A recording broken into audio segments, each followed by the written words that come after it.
Hello दोस्तों, आपका बंधु क्लासेस में स्वागत है।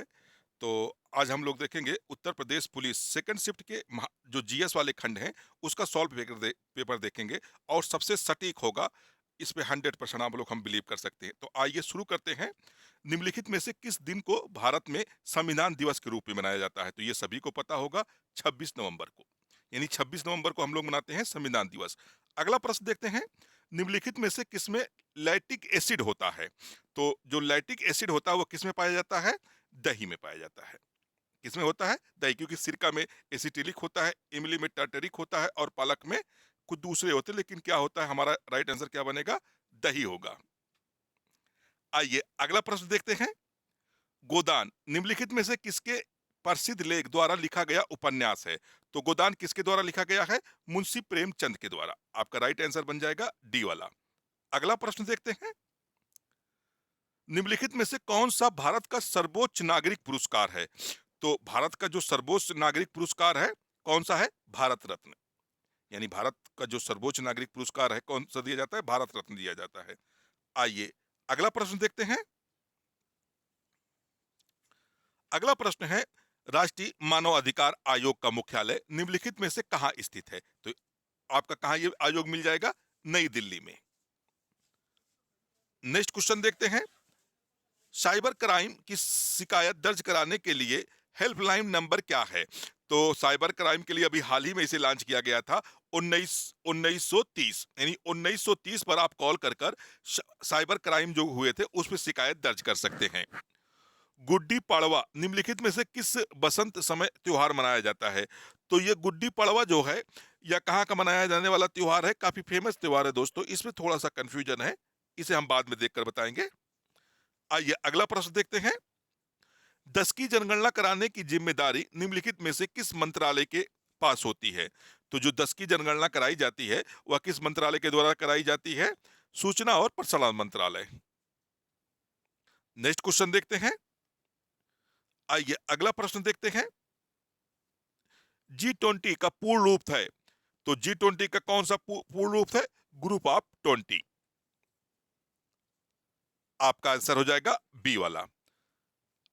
आइए अगला प्रश्न देखते हैं, भारत का सबसे बड़ा अंतर्विभागीय अभिसरण कार्यक्रम ऑपरेशन कायाकल्प निम्नलिखित में से किस राज्य की सरकार द्वारा शुरू किया गया था? तो यह जानना चाहता है उत्तर प्रदेश सरकार के द्वारा, यानी जो ऑपरेशन कायाकल्प है या उत्तर प्रदेश सरकार के द्वारा शुरू किया गया था ऑपरेशन। आइए अगला प्रश्न देखते हैं, काफी मजेदार प्रश्न है।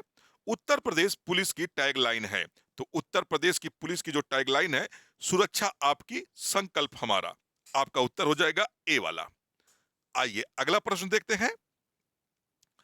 अगला प्रश्न है, आर्यभट्ट पर्यवेक्षण विज्ञान अनुसंधान संस्थान उत्तराखंड राज्य के निम्नलिखित में से किस जिले में स्थित है? तो ये जो आर्यभट्ट पर्यवेक्षण संस्थान है या उत्तराखंड के नैनीताल जिले में स्थित है। कहां स्थित है? नैनीताल जिले में स्थित है। आइए अगला प्रश्न देखते हैं। अगला प्रश्न है, टोक्यो एशिया के निम्नलिखित में से किस देश की राजधानी है? तो टोक्यो जो है या किसकी राजधानी है? जापान की। यानी आपका आंसर क्या हो जाएगा? सी हो जाएगा। आइए अगला प्रश्न देखते हैं, संयुक्त राज्य अमेरिका में स्थित ग्रांड कैनियन निम्नलिखित में से किस नदी द्वारा निर्मित किया गया था? तो यह किसके द्वारा निर्मित किया गया था? कोलोराडो। यानी जो आपका ए वाला आंसर है, ए वाला राइट हो जाएगा। आइए अगला प्रश्न देखते हैं, भारत में राष्ट्रव्यापी जीएसटी का विचार सबसे पहले निम्नलिखित में से किसके द्वारा प्रस्तावित किया गया था या किस समिति ने प्रस्तावित किया था? केलकर टास्क फोर्स के द्वारा। आपका आंसर बन जाएगा बी वाला। आइए अगला प्रश्न देखते हैं। अगला प्रश्न है, भारत का निम्नलिखित में से कौन सा पड़ोसी देश भारत के साथ भूमि सीधा साझा नहीं करता है? तो कौन सा साझा नहीं करता है? मालदीव। मालदीव जो है यह सीधा जो है भारत के साथ अपनी सीमा साझा नहीं करता है। आइए अगला प्रश्न देखते हैं, वस्त्र मंत्रालय ने निम्नलिखित में से किसका उत्पादन करने वाले किसानों की सुविधा के लिए पाट मित्रों एप्लीकेशन लॉन्च किया था? तो ये किसका उत्पादन बढ़ाने के लिए? तो जूट यानी पटसन का उत्पादन बढ़ाने के लिए। आपका राइट आंसर बन जाएगा बी वाला। आइए अगला प्रश्न देखते हैं, थंका निम्नलिखित में से किस राज्य की सबसे लोकप्रिय कला शैली है? तो थंका जो है या किसकी शैली है? सिक्किम राज्य की है। आपका आंसर सी होगा। आइए अगला प्रश्न देखते हैं। नर्मदा निम्नलिखित में से किसमें अपने जल को प्रवाहित करती है? तो नर्मदा जो है अपने जल को कहां प्रवाहित करती है? अरब सागर में। आपका आंसर क्या बनेगा? बी वाला आपका आंसर राइट होगा। आइए अगला प्रश्न देखते हैं। उस गीतों के नाम बताइए जो राधा और कृष्ण के दिव्य प्रेम का गुणगान करते हैं और विशेष रूप से ब्रज लोकप्रिय हैं। तो कौन सा गीत हो जाएगा? रसिया। यानी आपका आंसर क्या बनेगा? डी वाला आपका राइट आंसर बन जाएगा। आइए अगला प्रश्न देखते हैं। तो अगला प्रश्न है, 2016 के विमुद्रीकरण के समय निम्नलिखित में से कौन भारत के प्रधानमंत्री थे? तो उस समय कौन प्रधानमंत्री थे? प्रधानमंत्री थे श्री नरेंद्र मोदी। यानी 2014 से लेकर वर्तमान तक का कौन प्रधानमंत्री है? तो श्री नरेंद्र मोदी जी हैं। आइए अगला प्रश्न देखते हैं। प्रभावती गुप्ता गुप्त साम्राज्य के निम्नलिखित में से किस शासक की बेटी थी? तो प्रभावती गुप्ता जो है या गुप्त साम्राज्य के द्वितीय यानी जो चंद्रगुप्त द्वितीय थे या इसकी पुत्री थी? आपका राइट आंसर बी वाला। नेक्स्ट क्वेश्चन देखते हैं। अगला प्रश्न है, निम्नलिखित में से किसने संविधान के प्रत्येक पृष्ठ के किनारों यानी बॉर्डर को डिजाइन किया था और इसे कलाकृतियों से सजाया था? कौन थे? श्री नंदलाल बोस। श्री नंदलाल जो बोस थे इन्होंने ऐसा किया था। राइट आंसर बी वाला। आइए अगला प्रश्न देखते हैं। हाल ही में विश्व के निम्नलिखित में से किस देश में तमिल कवि और दार्शनिक थिरुवल्लुवर की प्रतिमा का अनावरण किया गया था? तो यह किस देश में किया गया है? फ्रांस में। इनकी प्रतिमा का अनावरण फ्रांस में किया गया था। आपका राइट आंसर बी। आइए और कुछ प्रश्न देखते हैं। नीली क्रांति का संबंध किससे है? आसान प्रश्न है। मत्स्य पालन उत्पादन से इसका संबंध है। सी वाला राइट आंसर बनेगा। अगला प्रश्न है, ऐसी अर्थव्यवस्था जिसमें निजी क्षेत्र और सरकार दोनों हो वह कौन सी अर्थव्यवस्था कहलाती है? ये भी एक आसान प्रश्न था। मिश्रित अर्थव्यवस्था कहलाती है। आपका आंसर डी वाला बन जाएगा। अगला प्रश्न देखते हैं। भारतीय राष्ट्रीय आंदोलन की निम्नलिखित में से किस घटना के बाद रविंद्रनाथ टैगोर ने अपना दर्द और गुस्सा व्यक्त किया था और अपनी नाइटहुड की त्याग कर दिया था? तो ये किस घटना की वजह से किया था? जलियांवाला बाग हत्याकांड जो 13 अप्रैल 1919 को घटित हुआ था। आइए अगला प्रश्न देखते हैं। अगले प्रश्न है, निम्नलिखित में से किस बैंक ने रुपए पे नेटवर्क पर भारत का पहला कॉर्पोरेट क्रेडिट कार्ड लॉन्च किया? तो यह कौन सा बैंक हो जाएगा?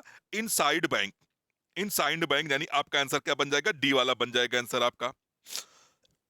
अगला प्रश्न देखते हैं। निम्नलिखित में से कौन सा टाटा स्टील लिमिटेड के संस्थापक थे? तो 1907 में सर जमशेदजी नूर नवाजी टाटा ने किया था। यानी आपका आंसर क्या बन जाएगा? ए वाला बन जाएगा।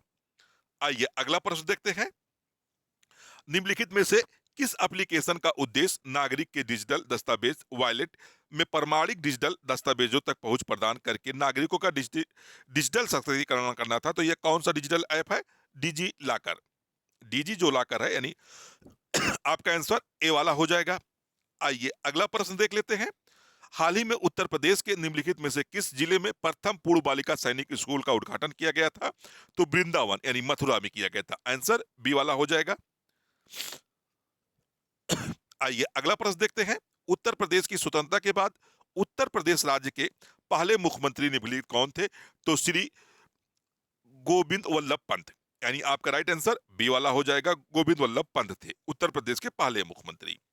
आइए यायासो भारत के निम्नलिखित में से किस राज्य या केंद्र शासित प्रदेश में पहला जैव विविधता विरासत स्थल है? तो लद्दाख का ये है। नेक्स्ट क्वेश्चन देखते हैं। अगला क्वेश्चन है, उत्तर प्रदेश राजस्व संहिता 2006 के अनुसार राज्य सरकार प्रत्येक जिले में कितने कलेक्टर यानी कलेक्टर मतलब डीएम जिसे हम कहते हैं नियुक्त करेगी? तो एक जिले में कितने कलेक्टर होते हैं? एक ही होते हैं ना। तो आपका राइट आंसर बन जाएगा बी वाला। अगला प्रश्न देखते हैं। वर्तमान इलाहाबाद उच्च न्यायालय में न्यायाधीशों की स्वीकृति संख्या है? तो कितनी स्वीकृति संख्या है? 160। यानी आपका राइट आंसर क्या बन जाएगा? सी वाला। यह विश्व का सबसे बड़ा न्यायाधीश पैनल है। आइए अगला प्रश्न देख लेते हैं। अगला प्रश्न है, दक्षिण भारत की सबसे ऊंची चोटी अनाईमुड़ी है जो निम्नलिखित में से किस पर्वत श्रृंखला पर स्थित है? जो अनाईमुड़ी ये दक्षिण भारत की सबसे ऊंची चोटी है, नीलगिरी श्रृंखला पर स्थित है। आपका राइट आंसर क्या बन जाएगा? सी वाला बन जाएगा। निम्नलिखित में से कौन सी एक व्यापक और दूरदर्शी पहल है जिसका उद्देश्य उत्तर प्रदेश राज्य में महिलाओं को सुरक्षा, सलामती और आत्मनिर्भर के लिए सशक्त बनाना था।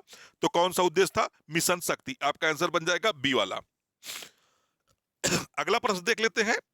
उत्तर प्रदेश की किस राज्य सीमा ने निम्नलिखित में से किस राज्य की सीमा से नहीं छूता है? तो उत्तर प्रदेश जो है तेलंगाना से, ये अपनी सीमा नहीं बनाता है।